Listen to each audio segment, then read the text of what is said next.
포커스 시간입니다. 오늘은 도널드 트럼프 미국 대통령 취임 후에 급변하고 있는 글로벌 정세 짚어보겠습니다. 민정훈 국립외교원 교수와 함께하겠습니다. 어서 오세요. 네, 안녕하십니까. 네, 안녕하세요. 트럼프 대통령 어디로 튈지 몰라서 지금 여러 가지를 여쭤봐야 될 것 같은데요. 일단 우크라이나 전쟁부터 좀 여쭤보겠습니다. 트럼프 대통령 종전시키겠다 뭐 계속 얘기를 하는데 우크라이나가 빠져 있는 상태에서 종전 이게 가능한 겁니까? 그렇지는 않을 거고요. 네. 협상의 방법이 조금 특이하기 때문에 그 부분에서 이제 우크라이나가 빠진 거 아니냐 이런 우려가 커지고 있는 것 같아요. 그러니까 그 미국 그 행정부 쪽에서 밝히는 건 뭐냐면 이중 트랙 협상을 하고 있다는 거예요. 본인들 입장에서는.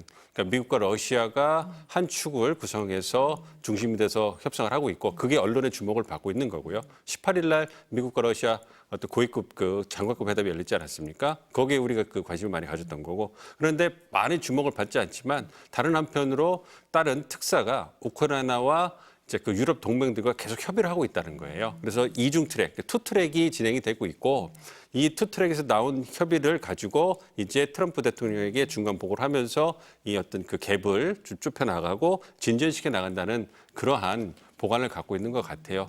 그럼에도 불구하고 어쨌든 미국과 러시아가 굉장히 사이가 안 좋았잖아요. 그럼에도 불구하고 트럼프 2기 들어와가지고 갑자기 두 지도자가 트럼프와 푸틴이 가까워지는 모습을 보면서 굉장히 미국이 다른 모습을 보여주고 있기 때문에 당혹스러운 거고 그렇기 때문에 그거에 비례해서 우크라이나가 아무런 얘기 못하고 그냥 질질 끌려가는 거 아니야? 이런 우려가 나오고 있기 때문에 이제 그 관심이 주목되고 있는데 어쨌든 두 이중 트랙을 하더라도 많은 분들이 생각하신 것처럼 미국과 러시아 중심으로 협상이 진행이 되고 있고 그래야지만 협상이 빨리 끝날 수가 있습니다.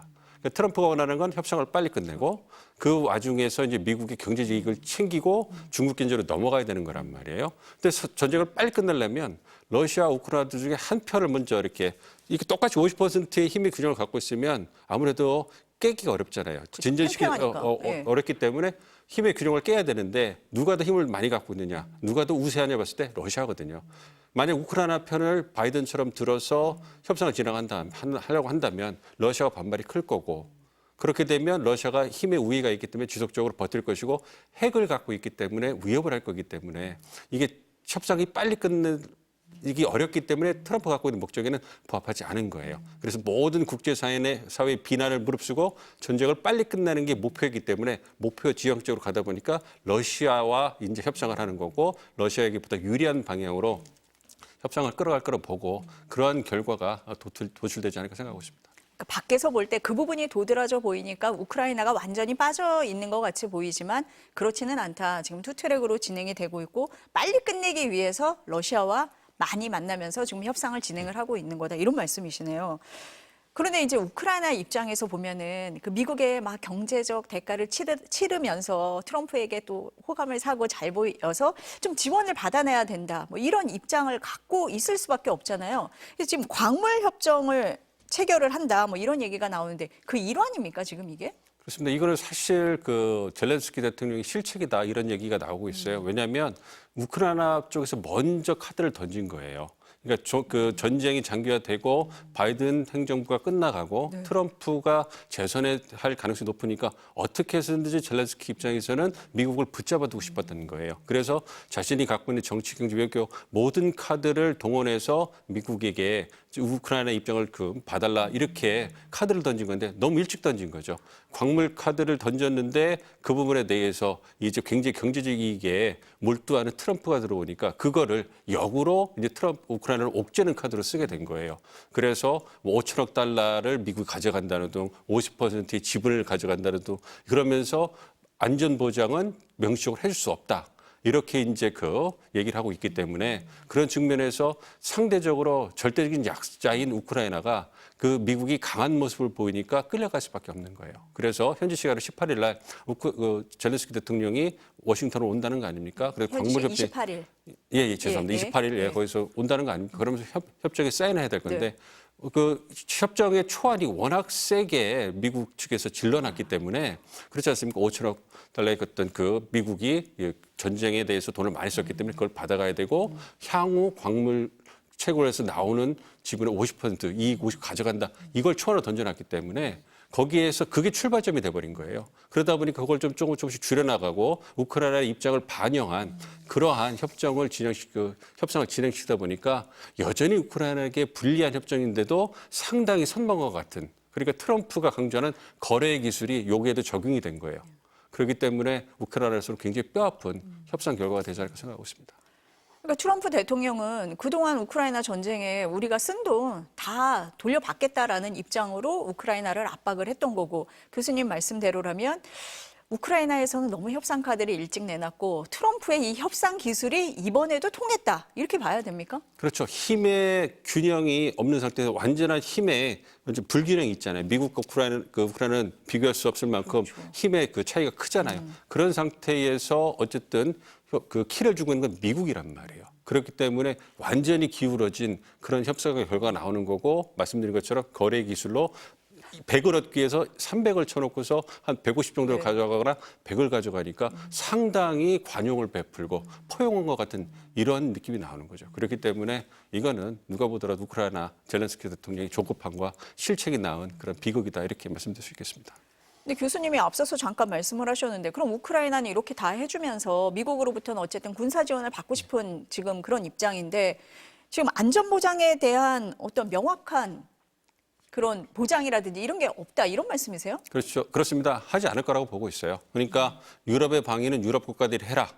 그래서 미국은 더 이상 어떤 군사 지원이 있어서 과거처럼 할 수가 없다. 대신에 그 역량을 중국 견제에 쓰겠다. 이게 명확한 정책적 목표거든요. 네. 그 방향성이기 때문에 유럽 동맹들에게도 그걸 분명히 강조하고 따라올 것을 바라고 있습니다. 그렇기 때문에 뭔가 안보 보장을 해준다는 것은 미국이 군사적으로 어떤 재정 지원을 한다든가 아니면 군사적으로 뭔가 이제 군의 역량을 투입하는 걸 말하는데, 그 부분을 최소화하고 싶은 거예요. 그래서 지금 보관으로 내놓는 것이 광물협정이 되는 거예요. 광물협정에서 이제 우크라이나에 묻혀 있는 그런 광물들을 다시 이제 제 데이터를 다시 만들고 그거를 발굴하고 이제 상업하기 위해서는 많은 자본이 필요하고 노력, 인력이 필요할 거 아닙니까? 그거를 이제 미국의 프라이빗 섹터, 기업 재계가 들어가 가지고 주도하겠다는 거예요. 그러면 다국적인 그러한 힘들이 들어올 것이고, 그 기업들이 들어올 것이고, 그렇다면 어쨌든 미국 입장에서는 그러한 미국의 인력들이 들어가서 사업을 하기 때문에 그걸 보호해 주기 위해서 어떤 평화 유지 부분은 아니지만 자국의 국민을 지킨다는 명분으로 해가지고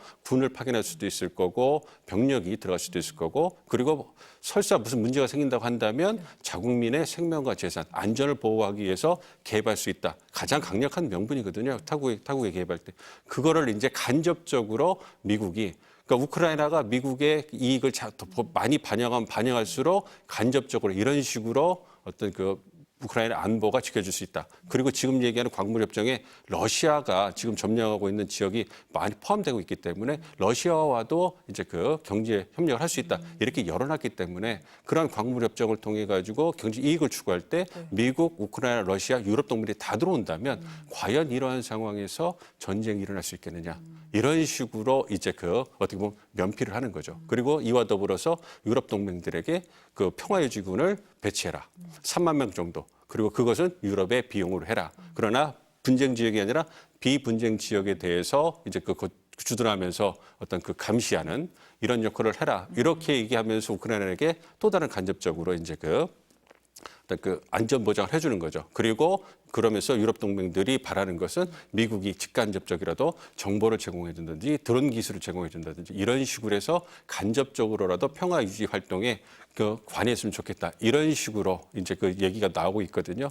그러니까 이것은 우크라이나뿐만 아니라 유럽도 미국에게 있어서는 힘의 약세가 있기 때문에 이렇게 끌려갈 수밖에 없는 것이고, 러시아 입장에서는 얘기하잖아요. 평화 유지군이 우크라이나에 들어오는 것은 받아들일 수 없다. 이 얘기를 얘기하지만 그러나 추후에 미국과 추가 대화는 가능하다. 이 얘기를 해놨거든요. 그 얘기는 평화 유지군을 허용하는 대가로 무언가를 얻어가려는 이러한 협상의 판을 까는 거라고 보고 있기 때문에 어쨌든 미국이 원하는 바가 많이 충족이 되고 러시아도 그 틈에서 경제 제재를 좀 완화가 된다든지 많은 그러한 국제적으로 위상을 회복할 수 있는 기회가 만들어지지 않을까 생각하고 있습니다. 지금 교수님 말씀을 들어보니까 어쨌든 미국과 러시아의 이해관계가 좀 맞아떨어지는 그런 부분이 있는 것 같은데, 그러니까 미국이 러시아와 사업을 하고 싶은 경제적인 이득을 얻고 싶은 면도 있고, 또 한편에서는 중국과 러시아의 연대를 좀 깨보려는 거 아니냐, 뭐 이렇게 보는 시각도 있던데 어떻습니까? 그렇습니다. 제가 개인적으로 파는 그런 거예요. 정확히 말씀해 주신 것처럼 미국 트럼프 2기 행정부가 갖고 있는 국내적 대외적 이해관계가 모두 반영된 포석이 아닌가 이렇게 보고 있어요. 그러니까 국내적으로 본다면 트럼프가 원하는 것은 가장 중요한 것은 미국 내 경제적 안정입니다. 인플레이션을 낮추는 거죠. 실물 경제를 안정시키는 건데 그걸 위해서는 아무래도 물가가 안정돼야 되니까 이제 생필품 가격이 떨어지고 에너지 가격이 떨어져야 됩니다. 미국 같은 경우는 영토가 굉장히 크기 때문에 자동차가 필수품이거든요. 그러니까 가솔린 가격이나 그 가스 가격이 굉장히 중요한 말이에요. 그래서 그 부분에서 안정화되고 그래서 반값 에너지 정책을 추구하는 거예요.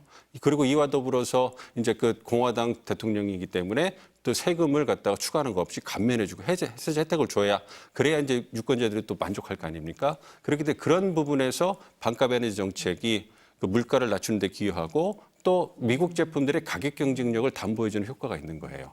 그걸 통해 가지고 미국이 경제적인 이익을 얻을 수 있는 것이고 이와 더불어서 남는 에너지를 수출한단 말이에요. 수출을 해가지고 그걸 통해서 경제적으로 이득을 얻고 그다음에 이제 그걸 통해서 이제 이란도 산유국이지만 미국보다는 산유 양이 적기 때문에 아무래도 그 부분에서 미국이 다른 산유국 주요 산유국들과 협력을 통한다면 이란도 억제할 수 있는 무기가 되는 거예요.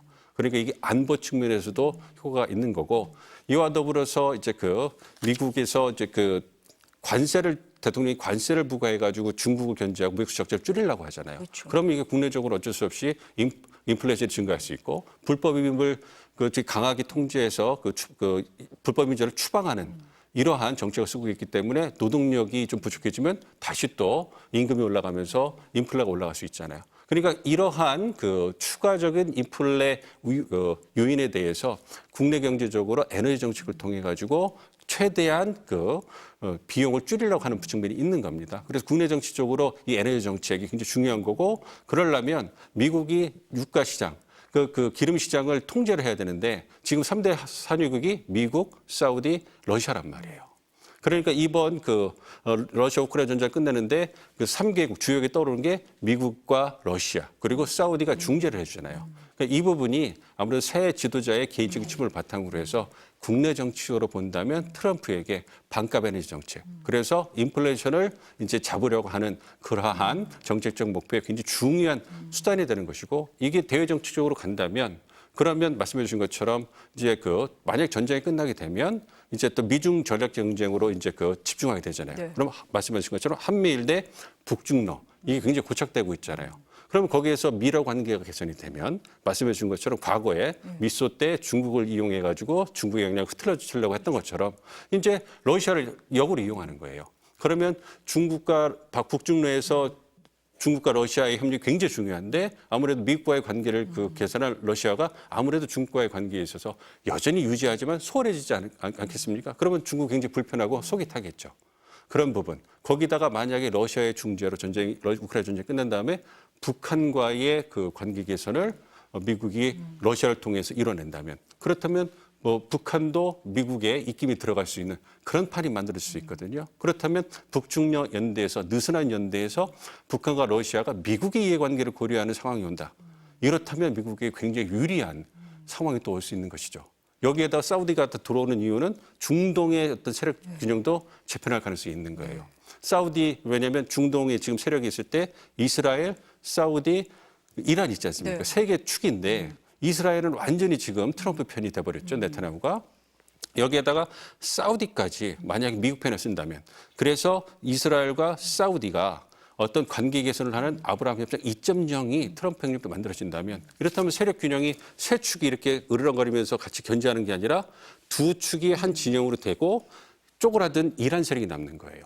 그렇다면 중동에 있어서 이스라엘과 사우디가 트럼프 등장하고 말을 잘 들어줄 거 아닙니까? 이러면 미국이 중동 정세를 관리하는데 얼마나 유리하겠어요. 그리고 영내에다가 중동에다가 미국의 이해관계, 에너지라든지 여타 부분에 대해서 어떤 이해관계를 투영시키는데 얼마나 유리하겠습니까? 그러니까 큰 틀에서 미국과 러시아, 사우디가 움직이는 것은 큰 틀에서 미국이 세계판을 놓고서 나름대로 자기들에게 유리한 방향으로 끌고 가려는 포석이 아닌가 보고 있고 그것이 그 밑바탕에는 국내 정치적인 고려도 있다 이렇게 말씀드리겠습니다. 미국과 러시아의 회담이 사우디가 왜 등장하나 했는데 지금 교수님 말씀을 들어보니까 그 에너지 정책하고 다 연관이 있어 보이네요. 네. 그렇다면 이스라엘하고 이제 하마스의 휴전 협정이 이제 이번 주말에 종료가 되는데 그럼 이번에도 사우디가 역할을 합니까? 아무래도 보세요. 사우디가 뒤쪽에서 좀 지켜보고 있는 거고요. 그러니까 지금은 말씀해 주신 것처럼 미국을 그 후에 그 등에 업은 이제 이스라엘이 적극적으로 움직이고 있습니다. 사실은 키는 이스라엘이 지금까지 전쟁에 쥐고 있었어요. 바이든 행정부가 그렇게 휴전을 하라고 했을 때도 네타냐후가 국내외적인 그런 요인들 때문에 거부하고 지속적으로 전쟁을 수행해 왔거든요. 근데 이제 트럼프 대통령의 관계를 고려해서 휴전해라. 자기 취임하기 전까지 전쟁을 끝내라 하니까 적극적으로 움직이고 있지 않습니까? 물론 그 휴전한 이후의 과정이 삐걱거리고 있긴 합니다만 큰 틀에서 본다면 예정대로는 가고 있는 모양새를 보이고 있기 때문에 그래서 진행이 될 거라고 보고요. 사우디가 조용하게 이제 그 아랍 국가들을 통제하면서 그 협상을 진행시키기를 뒤에서 이제 역할을 하고 있기 때문에 그러니까 말씀드린 것처럼 사우디가 중동에만 머무르는 게 아니라 우크라이나 전쟁에도 영향을 미칠 수 있고 그리고 러시아가 유럽에 머무르는 게 아니라 중동에도 영향을 미칠 수 있고 그래서 두 명의 중요한 우크라이나 특사와 어떤 중동 특사가 교차되면서 지금 막 굉장히 활발하게 미국 측에서는 활동하고 있지 않습니까? 그러니까 이 두 개의 전쟁이 한꺼번에 그 교차되면서 움직이고 있기 때문에 우리가 보기에 굉장히 복잡하지만 제가 볼 때는 분명하게 미국의 이익을 쫓아가는 그러한 선명한 모양새를 보이고 있다고 생각하고 있습니다. 그러면 기존의 동맹이었던 미국하고 유럽은 어떻게 되는 거예요? 안 좋죠. 네. 그렇습니다. 왜냐하면 유럽 동맹들은 지금 발등에 불이 떨어진 거죠. 아니 그래 보이네요 지금. 그렇습니다. 네. 그러니까 그 트럼프 이기 행정부 들어오기 전부터 이제 그 재선 캠페인 때 하는 얘기를 막 들어보면 그 굉장히 미국과 EU 동맹들의 관계는 다시 안 좋아질 거다. 이게 예견이 됐었어요. 취임하자마자 전쟁을 바로 끝낼 거고 EU가 어떤 우크라이나 전쟁에서 미국 2천억 달러나 투여했는데 우크라이나 그 유럽 동맹들 거의 하지 않았다. 그걸 다 돌려받겠다. 그리고 방위분담금도 더 받겠다. 이런 얘기를 했잖아요. 뭐 그거는 비용의 문제니까 그런데 이제는 러시아, 사우디를 이용해서 자기 이해관계를 너무 노골적으로 추구하고 있으니까 유럽은 정말로 안보뿐만 아니라 경제통상 부분에서 굉장히 미국과 관계가 경색될 수밖에 없는 거죠. 무엇보다도 안보에 있어서 러시아가 서진하는 것을 막기 위해서 사실 우크라이나 전쟁이 3년 동안 자신들의 그 어떤 역량을 투사해 왔는데 지금은 러시아가 유리한 방향으로 전쟁이 끝날 것 같으니까 이걸 러시아가 다시 재침공할 것 안 한다는 이런 보장이 없잖아요. 그러니까 어쨌든 유럽 내에서 자강론이 다시 일어나긴 하고 있습니다만 이게 1990년에 소련이 붕괴된 이후에 너무 어떤 그 국방력을 갖다가 너무 감소시켜놨기 때문에 지금 언론에 나오는 걸 보면 유럽이 어느 정도의 어떤 자강력을 회복하기 위해서는 10년간 3조 달러를 투입해야 된다는 거예요. 그리고 우리나라 3천조를 갖다가 넣어야 된다는 얘기입니다. 그게 얼마나 어렵겠어요. 그러니까 이것이 자주국방, 자강을 소홀히 한 정말 혹독한 그 대가다 이렇게 생각하고 있습니다. 앞서서 저희가 이제 미국하고 러시아가 협상을 하면서 우크라이나가 좀 배제되는 모습을 봤잖아요. 그럼 북한과 미국이 대화를 할 때 한국이 혹시 이렇게 배제되는 건 아닌가 이런 우려도 좀 들거든요. 그러니까 과거의 협상을 좀 보시면 그 트럼프 1기 때 협상을 좀 보시면 어떤 좀 그 좋은 본보기가 되지 않을까 생각하고 있는데요.